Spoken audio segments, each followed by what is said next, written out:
Welcome to today's episode of Sold Exclamation Point. We had an interesting day yesterday. A couple items came in that we can talk about. We'll start off with the Smoky Collection sales. First one up is a really nice Just Miners Yadier Molina. I actually have one, a gold bordered one as well. Yadier is actually a really desirable autograph. He doesn't sign a lot for the manufacturers, so 25 for that one. Then we made a 3-card sale, and that was 18. The Willie Harris Heritage is pretty cool. So let's talk about this. I had a customer who purchased this last night, and he bought one card, and about 10 minutes later, another sale came in, and then another sale came in after that, about 5 minutes after that, and I thought, oh no. And I looked at it. It was the same customer. Now, why do I care?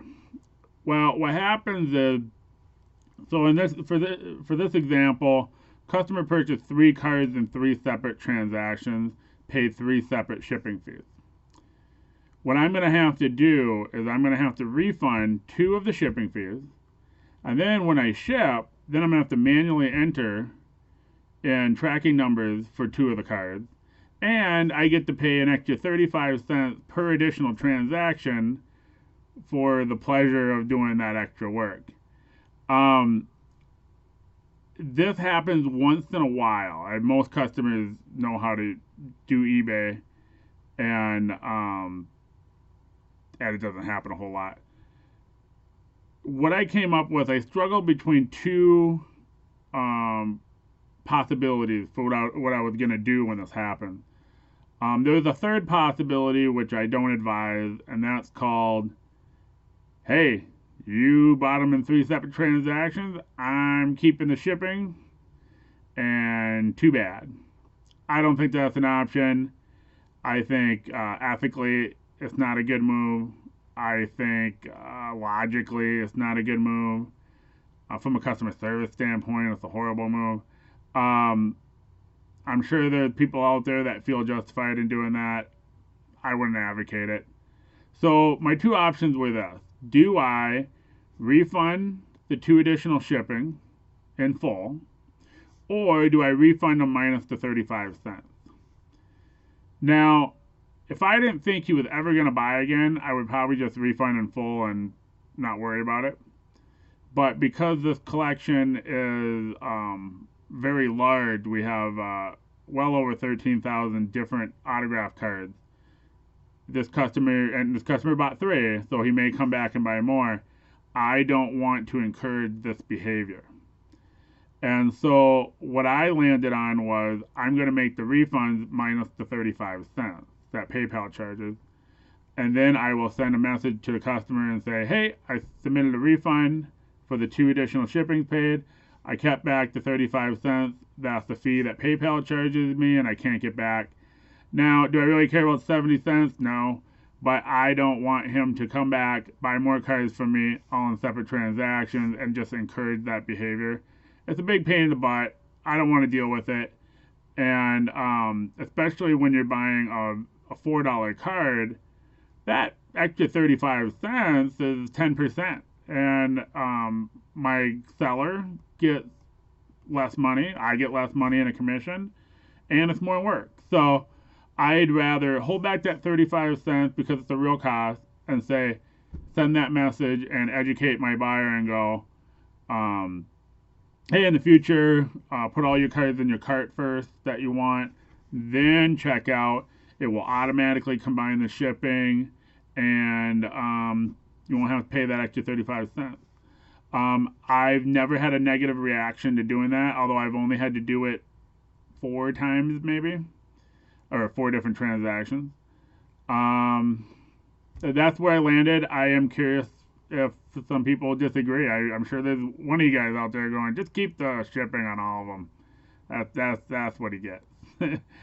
I don't advise it, but I'm not here to tell you what to do. I'm here to help provide you with my experiences and my thoughts on how to do things, and take it for food for thought. Next up is a really cool item. Another item that we could talk about is this Gary Payton poster. Now, I got these from a client, and he goes, "Well, do you want to sell these?" I go, yeah. One, because they're Costacos posters. I love Costacos posters. I will, even if it's a $9.99 poster, I'm going to take it and put it up. I love them so much. These are about as 90s as you can get. These are the guys who would take an athlete and put them in front of a Ferrari and call them, I don't know, Speed Demon. This one's Glove Story. Like a cover of a movie. I love these posters so much. Now, we got $93 for this poster. Why? Well, I don't know, but I think I know. This is not your standard size. This is not paper. This is like poster board. It's a 20 by 16 instead of a 2 by 3 poster. I believe these were promotional posters sent to the stores to advertise the posters that were available for sale, or instead of having your normal, I don't know what you call it, a poster rack, the one where you flip through it, you could do it in a smaller amount of space. Maybe it's a rack and it's just a smaller rack. All I know is when I went to go look for them, these basically do not exist on the secondary market. I priced them all up. I have a Yadier that's $35 or $40, but it's really, really creased badly. But the other ones are real nice. Emmett Smith, Cowboys, a Florida Panthers. That's really cool. So I priced these up. Now, I'm the only seller for the most. I'm either the only seller or maybe there's one other one up there. I'm going to set the market. So I just put $100 on each one of them and went, I'll wait. I love them, and they're super rare. And now that we've made this sale is now going to set the price of all the other posters. That 93 is a confirmed sale, and it would not surprise me if I make a couple more relatively soon. This poster too, this exact poster, is pretty rare in terms of the regular size poster as well. So this is probably a Gary Payton collector, and he's going to just die having this poster in his collection. So I really nice sale. If you have the only item, don't sell yourself short. Don't put $10 on it and be like, well, I just want to get a few bucks. These are, when you find something different, when you find something rare, price it up. All right, so we got that. Next up is a really nice San Jose Sharks sweatshirt. This is mid-90s probably. Let me look at tag. Lee made in the USA. That's going to be a solid shot. Might have a date too. No date, but my guess is it's going to be 90, 95, 96. San Jose Sharks is extremely popular. There are certain teams that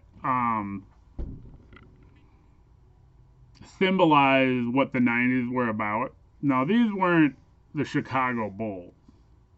Now, Chicago Bulls were 90s, that's true. But I'm talking about teams that were not championship teams necessarily. But everybody was wearing their gear no matter where you were. So I'm in Minnesota growing up, and you see all these other teams that people are wearing, and they're not local teams, but they were extremely popular throughout the entire United States. And now with the rediscovery of vintage by the kids, they also want the stuff that everybody's wearing. So I wanted to give you a few teams that you want to keep a lookout, not for modern stuff, although you can still buy that modern stuff. But if you find a very 90s type of item with these teams, you can price those up a little bit because there's more demand. One would be the San Jose Sharks. Next is the Tampa Bay Lightning. Now, both of those were expansion teams, but so let's talk a little bit about supply too. Tampa Bay Lightning and San Jose Sharks were expansion teams, and that's why they were popular. Brand new logos. People all throughout the country were buying this stuff. The Colorado Rockies and the Florida Marlins were also expansion teams.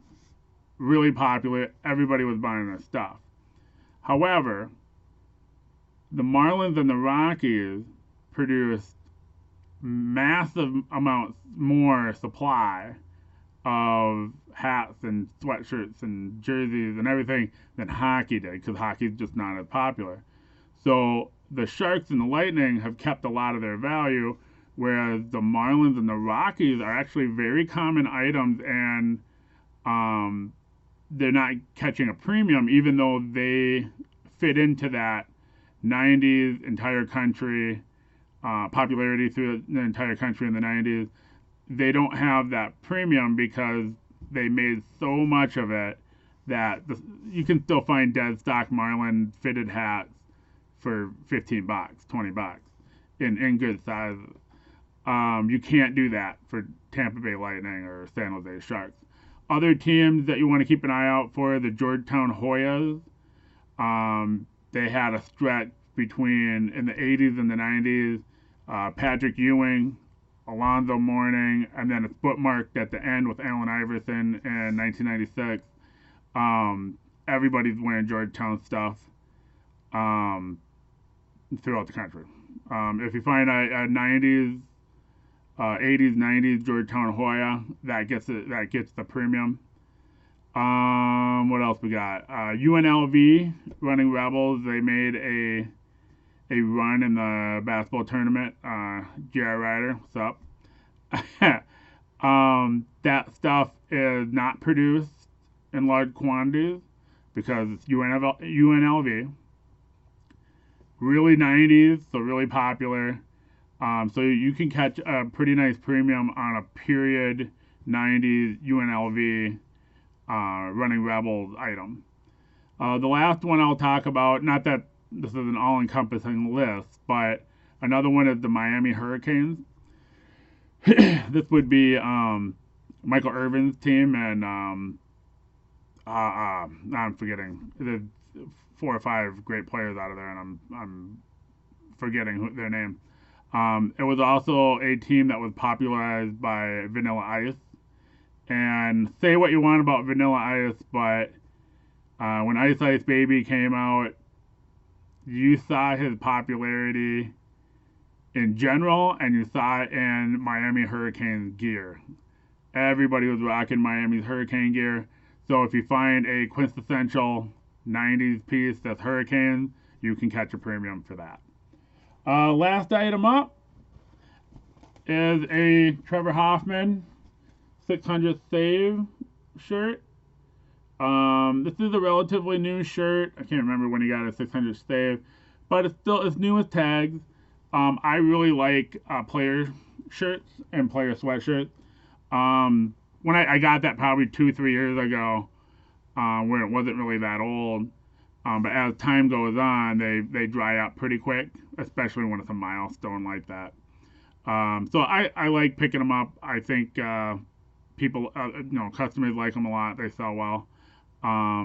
But what you really want to look for is, for me, is I can catch a really good premium on a fan favorite who wasn't a Hall of Famer. So you can find Ken Griffey Jr. stuff, and that's really popular and they'll sell well because it's Griffey. But for me, a big local favorite would be Corey Koski. Now, what's great about Corey Koski is he was a fan favorite. They didn't make a lot of his stuff. So when you find those types of players, then you can actually get more for that than you can for a Griffey item. So keep that in mind. It's harder to know who the fan favorites were of other teams. But like Brady Anderson Orioles, that would be probably better than a Ripken in terms of value. I hope that stuff helps. Thanks for watching. I will see you tomorrow and have a great day.